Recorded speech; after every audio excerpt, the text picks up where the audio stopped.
Namo tassa bhagavato arahato samma sambuddhassa. Namo tassa bhagavato arahato samma sambuddhassa. Namo tassa bhagavato arahato samma sambuddhassa.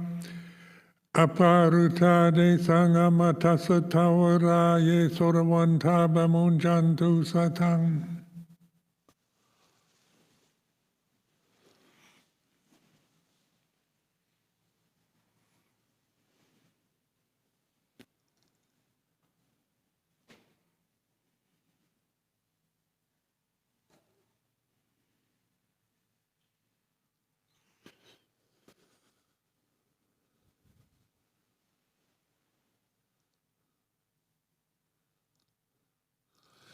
So this afternoon, it's the the Uposatha day, and I've been asked to give a Dhamma reflection.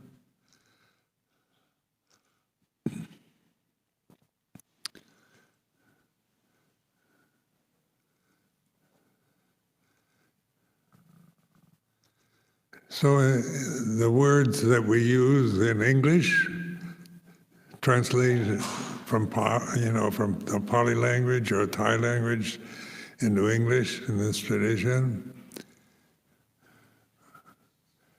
In most religions, in fact, all religions talk about love. And so this word in English is a word that can mean all kinds of things. Because it can mean just you like something very much, or at the moment you desire somebody very much, or it can mean describe sexual desire or preference for foods or situations, or ultimately in the religious sense, the spiritual sense, it means it's like metta and upekkha together. Or in Christian terms, they talk about unconditional love. The love that we feel with desire, liking something or somebody, is based on delusion. So that, like and dislike are a pair. And so sometimes you like somebody, you say you love them, or you hate them or dislike them. It changes according to conditions. You can't like something all the time.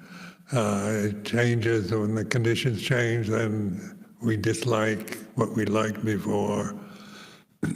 We fall in love with somebody, and then the conditions change and we fall out of love, we hate them, angry with them. And so these are the conditions of mental states that we create around our reactions to situations, conditions in the world that we experience through the senses. But unconditioned love, metta, means that it doesn't mean liking. It doesn't mean that you like something that you don't like, but it is a non-critical acceptance of the way things are, whether the condition might be likable or unlikable, lovable or unlovable. So metta is the first Brahma Vihara, and then we practice metta bhavana. We have all kinds of spreading metta throughout the universe. And metta is translated as love, unconditioned love, which is really ultimate reality. Metta and upekkha, these put in the context of Brahma Viharas, also in paramitas, or accumulated virtues. Upekkha is oftentimes translated as indifference. So I remember years ago when I was a Samanera, I asked a monk in Thailand about what upekkha really meant, and he said, translated into indifference, which is not a very good translation, because indifference is like not caring or just ignoring or brushing aside something you're indifferent to, you're not interested in or care about in any way. But upekkha, or equanimity, is a much preferable English translation. Equanimity or equality, when we begin to see in terms of Dhamma, of the way things are, all conditions are equal because they share the three characteristics. All phenomena, all conditions are, they're equal in the sense that they arise and cease. All conditions are impermanent. All conditions are unsatisfying, unsatisfactory. All conditions are not personal, not a real permanent self, not a soul, not some real internal individual essence of each being. Because these are all divisive sankharas, and so the equality that they share is in the characteristics of anicca, dukkha, anatta. So whether it's an angel, a devata, or a devil, Mara, or whatever terms you want to use, from the most beautiful, best, to the highest, to the lowest, the meanest, horrible hell realm, all conditioned phenomena is equal in the sense that they arise and cease. They're empty. They're not a real person. They're not a soul. Not the real nature of any individual.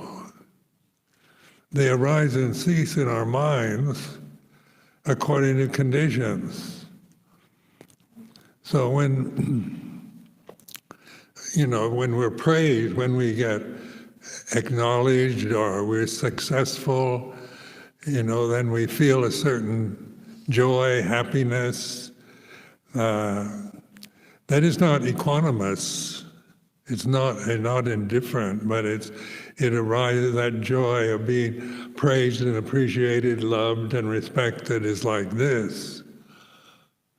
And when the opposite happens, when you're despised, rejected, criticized, diminished in all sorts of ways that societies can think and operate, then that kind of anger, resentment, hatred, those are conditions that arise and cease according to conditions.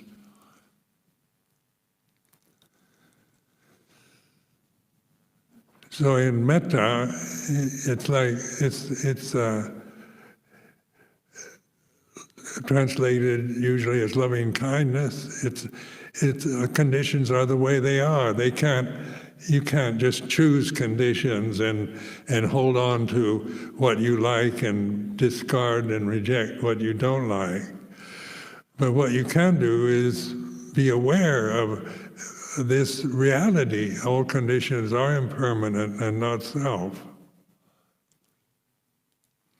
And that is metta, where you're allowing conditions to be what they are without wanting to get rid of them or hold on to them in any way whatsoever.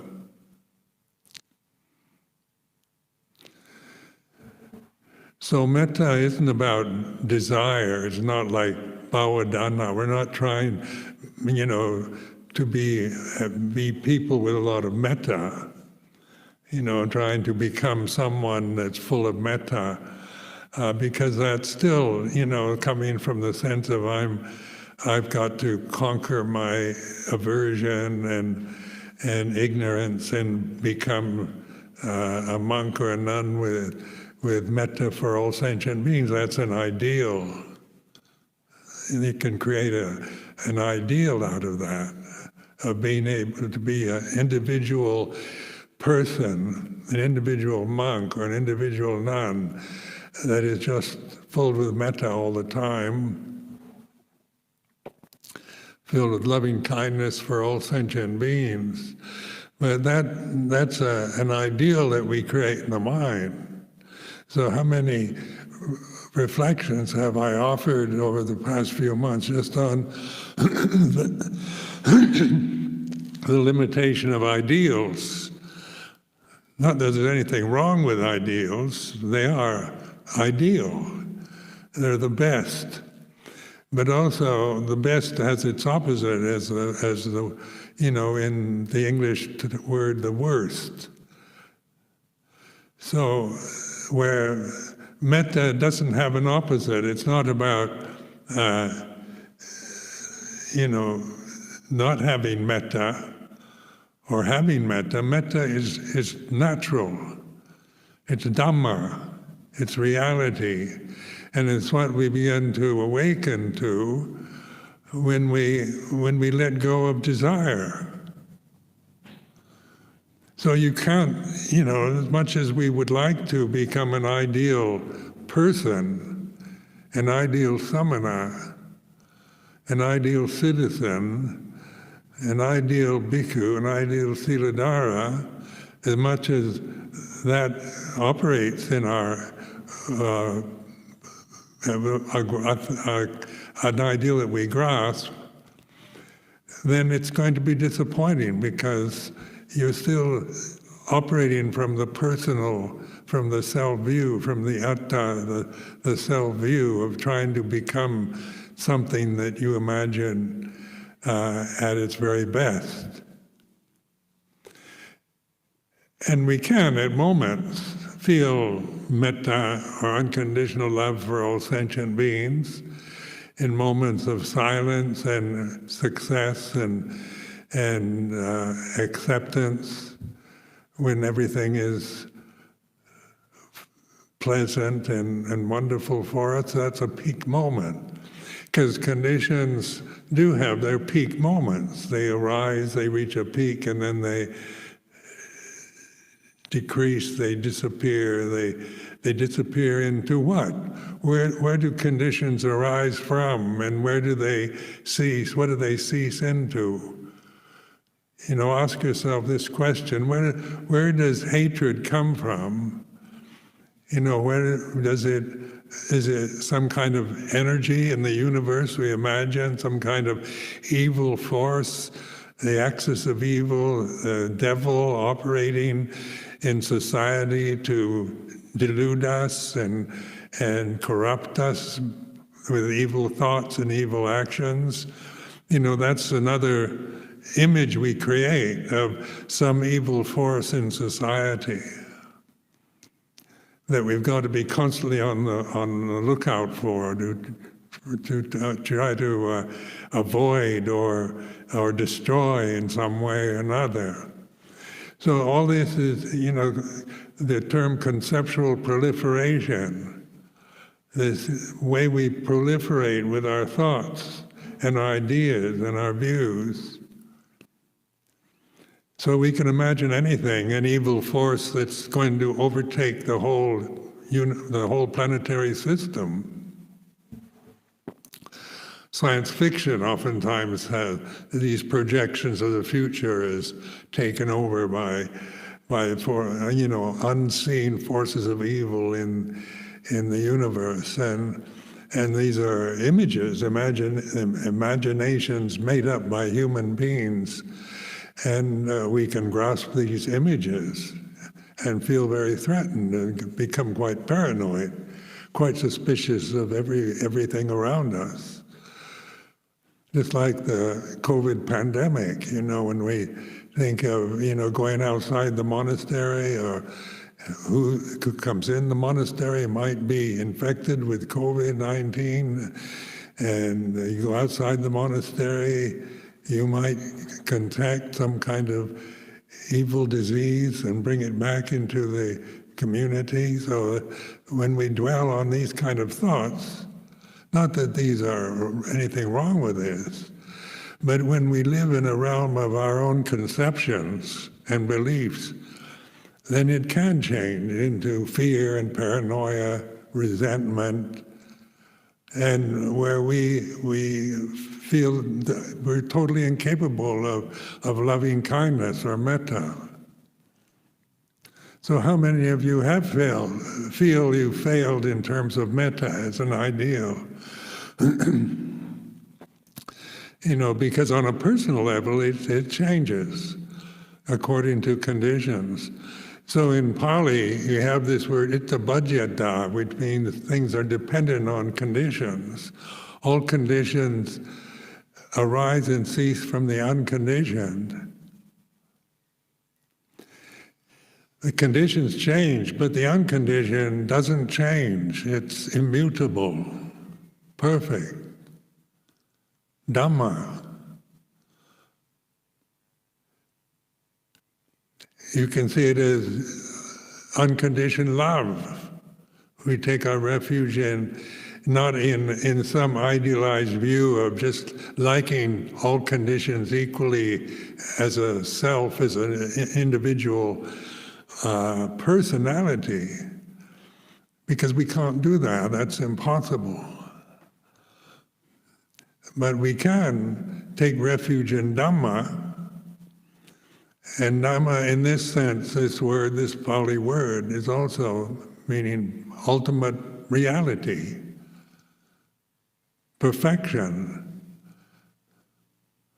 wholeness, completeness, that accepts everything, because within this experience of a human birth, we have to live with these changing conditions of our physical bodies, our emotional habits, our cultural biases, our political views, our gender biases, our wishes, our fears, hopes and fears and desires change according to other conditions. So when we take refuge in Buddha, Dhamma, Sangha,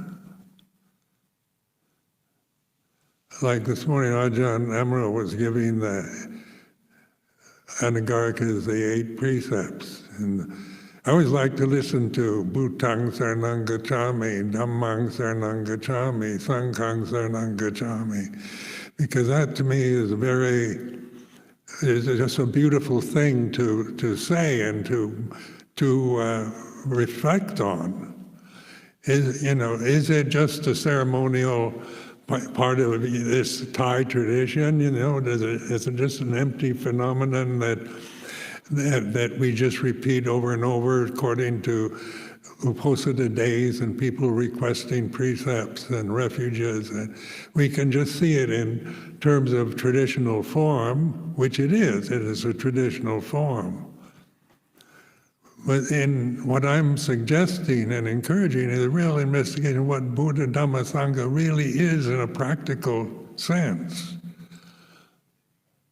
Is it just words that we repeat, or is it ideas or ideals that we believe in, or we feel we should believe in or grasp? Or like Bhutto, the mantra form of Buddha's name. What is Buddha? Here and now. If this is timeless, if this is Dhamma, here and now, apparent here and now, timeless, what is Buddha in relationship to Dhamma? Why do you take refuge in Buddha first, and then Dhamma, and then Sangha? So in this reflection, Buddha is mindfulness, conscious awareness here and now.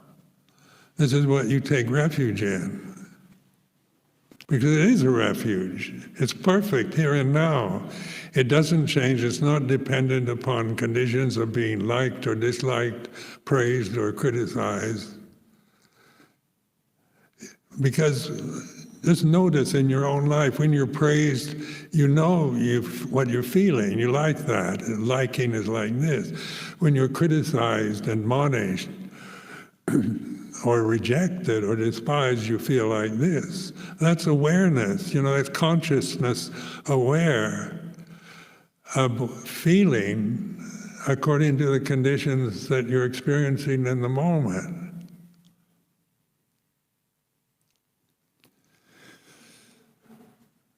But the ignorant, what we call ignorance or avijja, is lacking in wisdom. So mindfulness isn't something you concentrate on or try to perfect in some kind of personal achievement. Trying to become more mindful or completely mindful is an ideal you might hold to or like.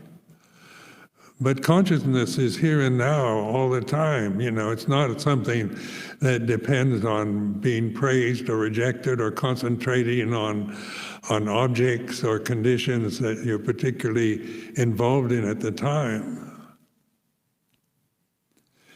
But the difference with the unenlightened individual is that they're still conscious and aware, but they have ignorance to interpret experience through the self-view, through Sakya Ditti, Silabhata Bharamasa Vicikicca.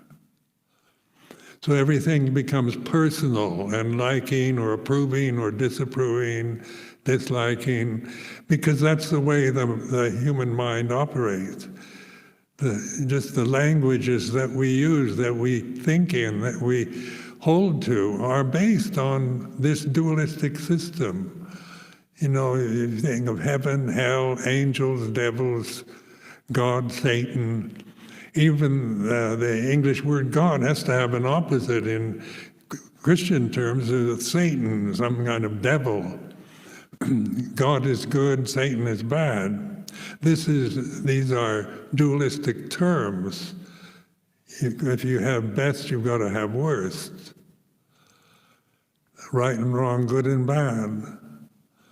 But what is prior to thinking or interpreting or reacting to experience is awareness. So the other day I gave a reflection on the difference between reaction and response. Reactions are like pushing the button. Somebody criticizes you and you get very angry or defensive. That's a reaction. One can understand that.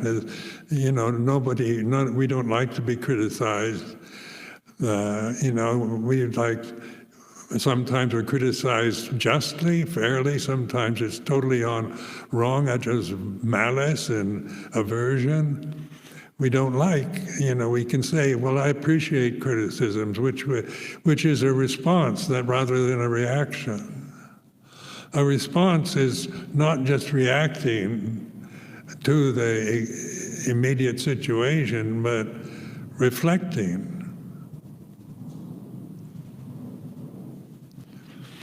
So we can respond to praise and blame, or just react to it. When we're praised, we're over the moon, happy, makes our day. We love everybody. When we're criticized, rejected, we're bitter, resentful, angry, feeling worthless. But what is it that's aware of feeling worthless or feeling joyful? What is conscious awareness in the present moment that, whether you interpret it in terms of personal qualities or you respond with wisdom, with understanding. So this is what mindfulness then aligned with wisdom is enlightenment, seeing things as they are, realizing that all conditions are impermanent and not self. There's no condition that has any kind of permanent personal quality, whether you want to call it soul. Do each of us have individual souls?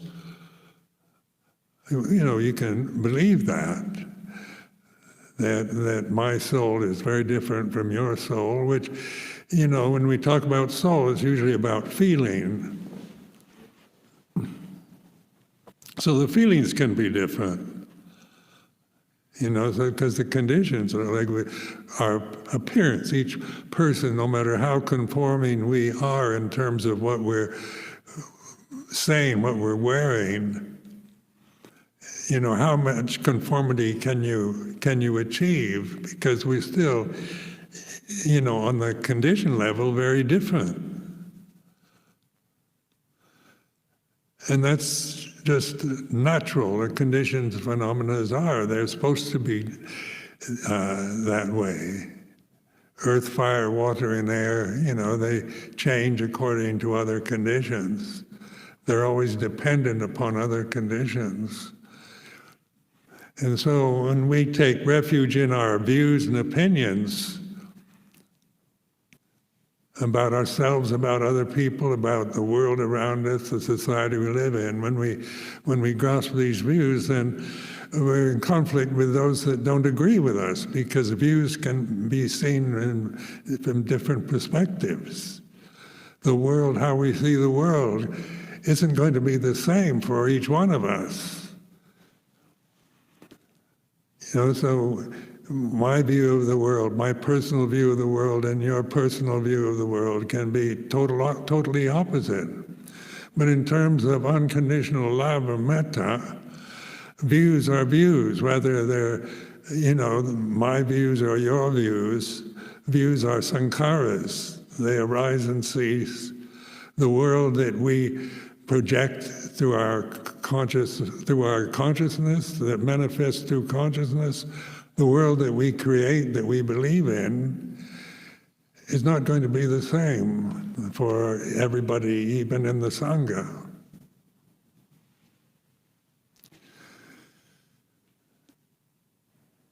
So right now, just listening to the news this morning about the conflict in Jerusalem, just the endless conflict between Israelis and Palestinians and Christians over a wall or a holy place in Jerusalem, because each one sees things from a different perspective, who's right and who's wrong. That's what's going on ever since I can remember. There's endless conflicts between religions.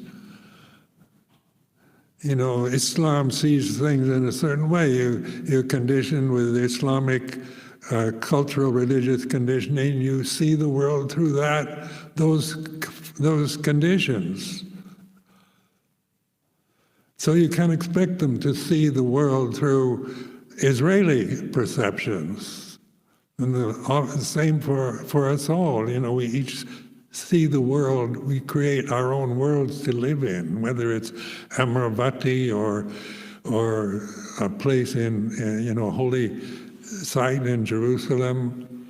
These different views, different positions, cultural conditioning is not going to, you can kind of promote conformity through fear. So very authoritarian systems, create Gestapos and Stasis and, things that create fear. You govern, you make everybody afraid so they conform to what you tell them to conform to. So conformity, just it isn't really the way to handle this problem, is it? Just to making you all afraid of me, to force you to believe everything I say and grasp it. But what I'm saying is reflective rather than demanding conformity or belief. So it's encouraging you to wake up and see for yourself the nature, all conditions are impermanent. The Buddha said this. Mystics of various religions have alluded to this, all conditions are impermanent. And you don't have to look very far to begin to realize that. just how your mood changes when you wake up in the morning to when you're receiving the food for the meal, when you're eating the meal, when you're tired, when you're feeling healthy and vigorous, when you're sick. When people say very frightening things to you or threaten you, you feel, you can't help but feel what you're feeling, but you can be aware. And this kind of training that we call meditation here at Amaravati is this encouragement to trust in this awareness, because it is a refuge. It's not an ideal. It's not something that depends upon time and place and everything going well or the world falling apart.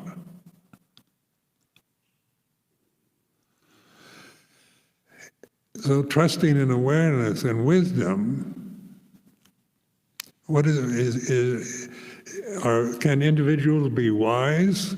Is wisdom the prerogative of monks or samanas who practiced meditation for years? Is it something you attain, something you lack?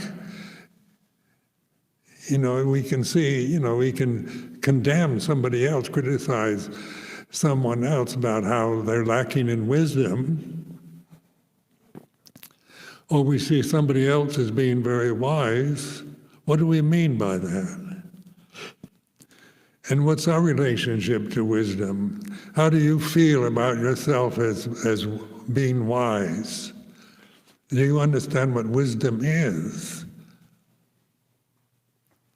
Knowledge is one thing. You acquire a lot of knowledge. You can study philosophy and psychology and science and gain all kinds of knowledge and wise sayings from the sages of the past, from religious traditions, wisdom of the Buddha, the Dhammapada, the suttas, filled with wisdom teachings. And you personally, each one of you, do you see yourself as wise, or wisdom is something you've got to get, something you lack because you make mistakes or react badly to particular conditions or situations? Then of course that's the sense of, I should be wise, but I'm not. I'm still deluded. I've been practicing meditation for 10 years now and I'm still deluded. This is, you're not really listening to the teaching when you believe these perceptions of yourself. The perceptions might arise in any of us, but whether you believe them or not, to see that these perceptions are impermanent. The sense of yourself as being a wise person, there's no such thing as a wise person. There's wisdom that's equally available to all of us. Every moment, every eternal present moment, wisdom is here and now. It's Dhamma, it's reality, available all the time. So there's an encouragement for you to really be this wise observer, this Buddho. Take your stand, your refuge in Buddha, realizing Dhamma, rather than a person trying to get enlightened or become wise through memorizing suttas or wise sayings of great sages.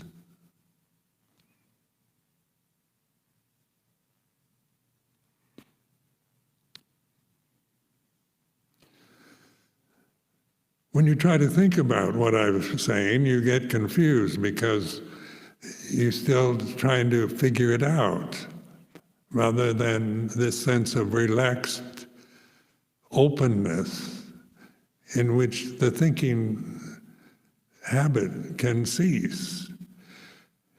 When you think about not thinking, you're still thinking. So you can't really just try to become someone that doesn't think. That's impossible. Trying to make yourself into somebody that doesn't have any thoughts is an ideal, but that's not the way things really operate in this realm. We're thinking creatures, human beings. We have a thinking ability. So it can be a curse because we can create endless problems just through thinking, through creating fears, out of desire, out of hatred, out of resentment. We can hate other people, we can kill and murder and torture, and just through believing in propaganda, fear, and conditions that we just hold on to and become taken over by our thoughts, our beliefs, or the fears that we have in a reaction of experience. So if there is an evil force in the universe, the Buddha pointed it out as avijja, or ignorance of Dhamma.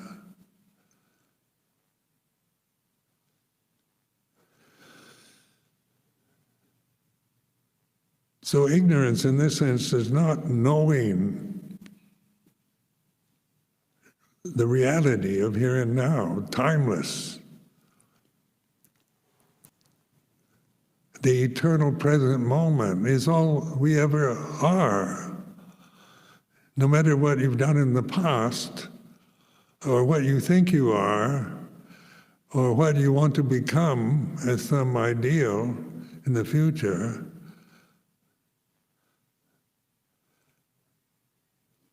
perfection is here and now. Dhamma is here and now. It's not something you're going to get after years of meditation and renunciation and hard work.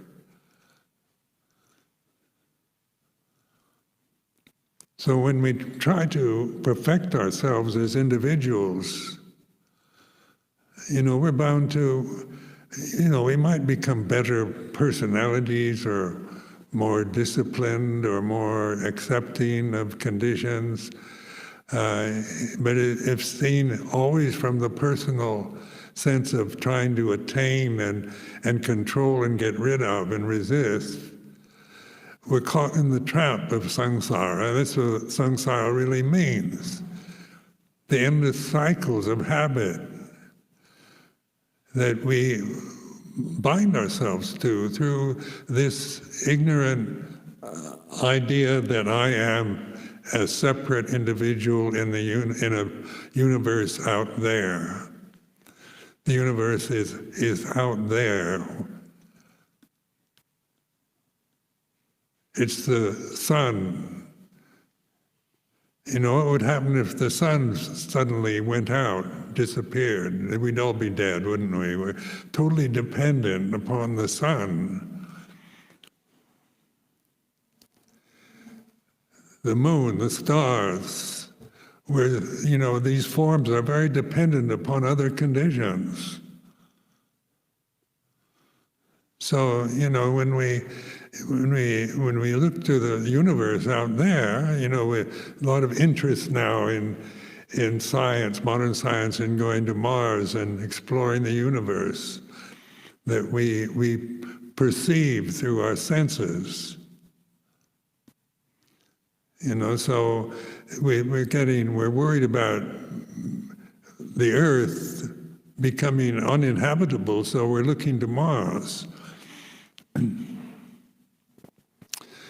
But the photographs they take of Mars doesn't look very inhabitable either.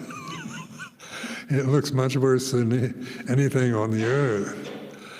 And the moon doesn't look particularly nice place to live. It might be an interesting experience, to tell all your friends you've been to the moon. you put the Dhammacakka flag on the moon, when you can get a lot of praise and win a prize, maybe. But would you want to go and live on the moon permanently? Or the other possible planets in the universe that we can't see, but we imagine? You could imagine galaxies beyond galaxies beyond galaxies. It goes on ad infinitum to our ability to imagine.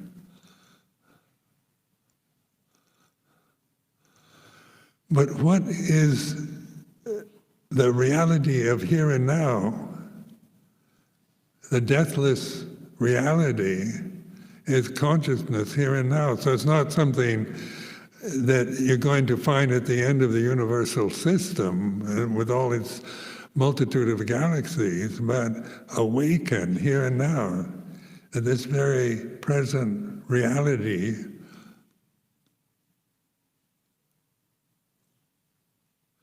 By being the puto, the witness to the conditions that you're experiencing individually. So I'm not saying you should think like I do and believe everything I do, because you can't do that. I could kind of, if I were a tyrant and I hadn't practiced Buddhism for a long time, I might kind of threaten you with, you go to hell, you'll get reborn in some preta realm or hellish state if you break the precepts, or if you misbehave, or if you tell a lie, or if you disrobe, or whatever. I could threaten you with fears about what will happen to you if you don't perfect your life as a samana, and that would be fear conditioning. You're behaving because of fear, because you're afraid to misbehave, because you get punished. And that's how we're conditioned as individuals. Just look at your parents and your schoolmasters, the different societies that we come from, about reward and punishment. It doesn't take you very long when you realize, it's easier to obey mother than to disobey her. You get rewarded or punished. So, this is, children learn very quickly how to behave, how to get the praise, how to be accepted because of reward and punishment. Those are the conditions that we experience through the conditioned realm, the societies that we identify with.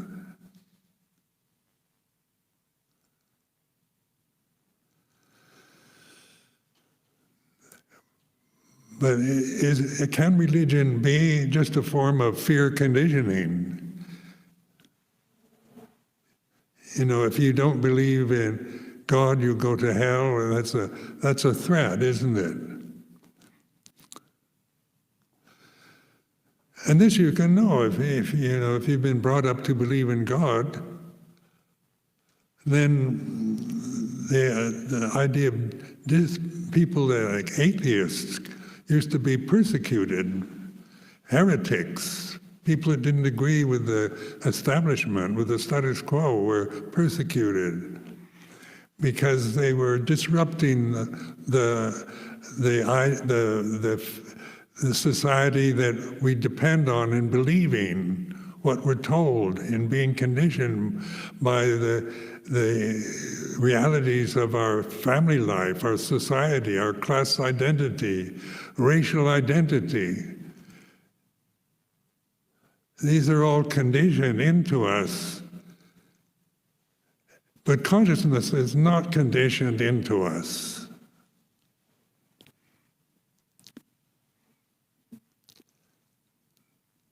It's not something that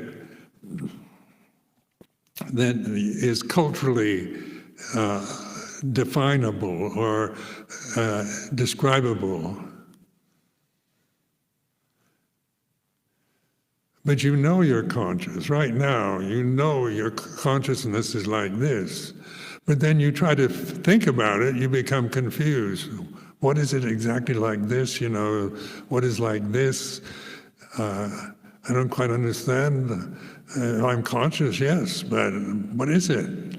Because there's a desire to create definitions, to see it as an object, to define it, to be able to objectivize it, hold it up.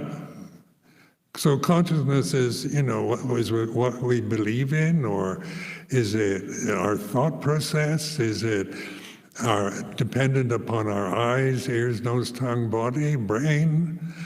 Is it something that is consciousness dependent upon the brain? And people that are brain dead, are they no longer conscious? If you lose your memory, do you lose consciousness?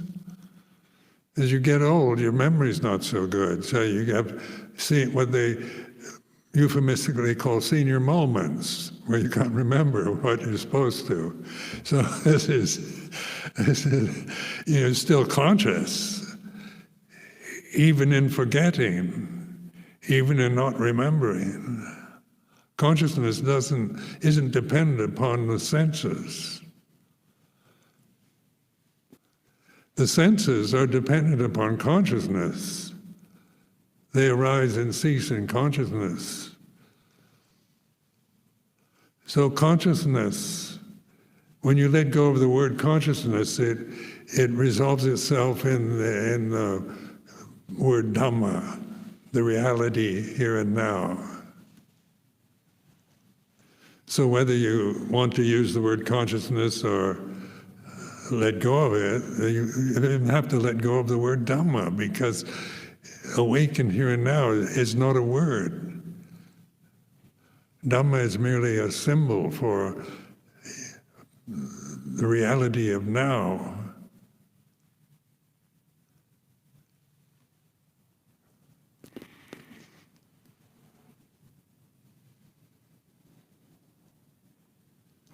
So be patient with yourself, and no matter how much, like doubt is always a result of thinking. People keep asking me the same questions over and over because they try to figure out what I'm saying, and it ends up as doubt. What is Ajahn Sumedho talking about? Being trusting in awareness. And what does he mean by that? How do I do that? And this is thinking again, isn't it? You think you have to, you're trying to think about what I'm saying rather than trusting in awareness. And we use this phrase, it's like this, Benya Ni Ang in Thai.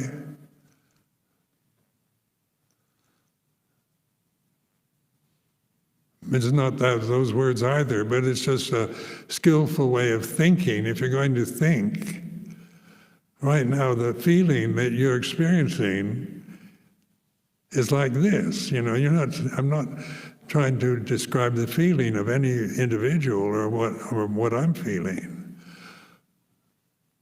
as a quality, but I'm certainly aware. Like consciousness, you can't perceive it because it's not an object. It's what you are here and now.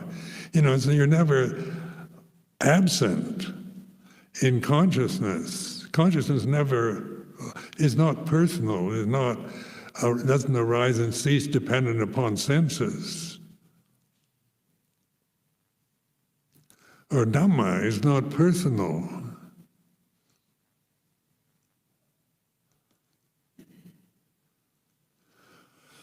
Or the personal is always about the five khandhas. When we use in the five khandhas the vijnana tat, vijnana khandha, the consciousness through the senses, that's dependent. Senses are dependent upon consciousness. So awareness through seeing, through going out looking at objects, is dependent. If you lose consciousness, you can't see. Consciousness itself can't see. It's not a person. It's not an independent being in the universe. It's the reality of here and now.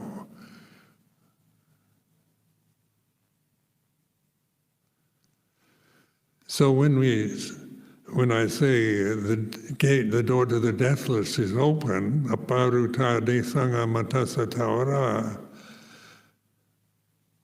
that's a Pali quote.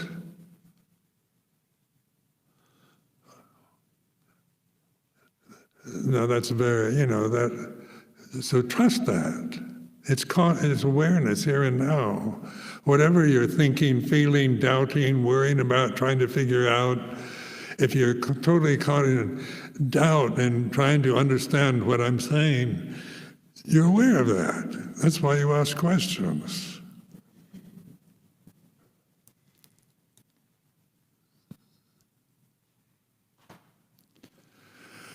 But when you ask questions, the result of asking any question is doubt.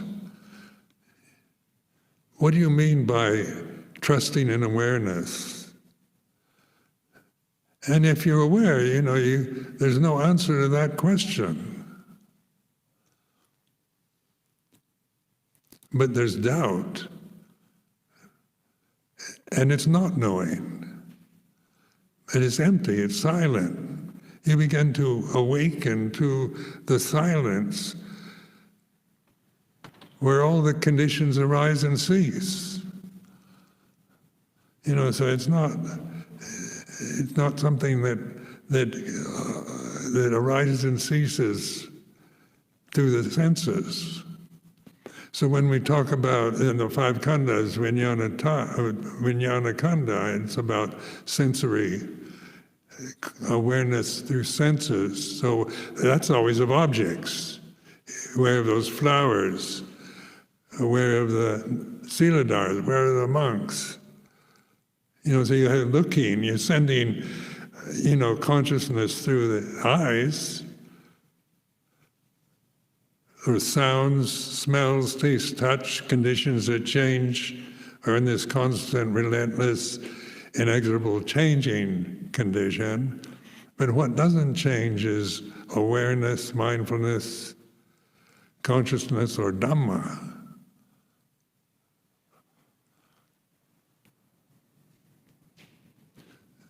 So trust in awareness, in wisdom. So the wisdom teachings of the Buddha are teachings, they're pointers, they're directing, rather than pointing outward towards objects.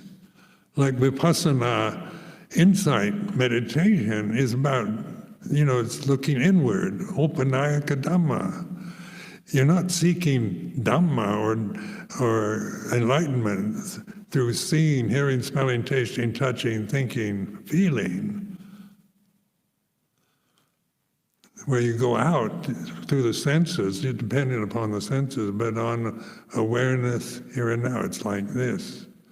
So it's extremely simple. Where thoughts, thinking process is very complicated. Because it goes on endlessly into the best and the worst, the highest, the lowest, what you can imagine, what you can create through imagination.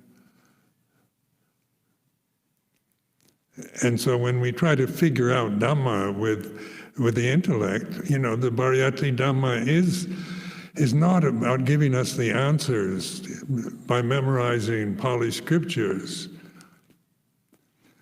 but it's by reflecting on those teachings, pointing to where they're pointing.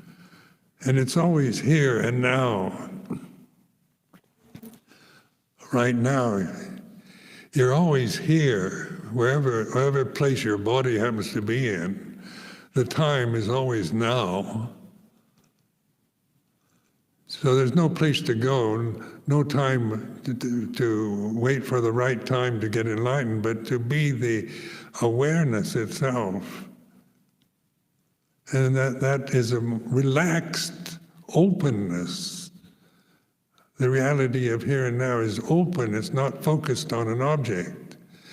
It's not about refined experience through concentration on increasing refined objects, but resting in awareness, abiding in awareness here and now.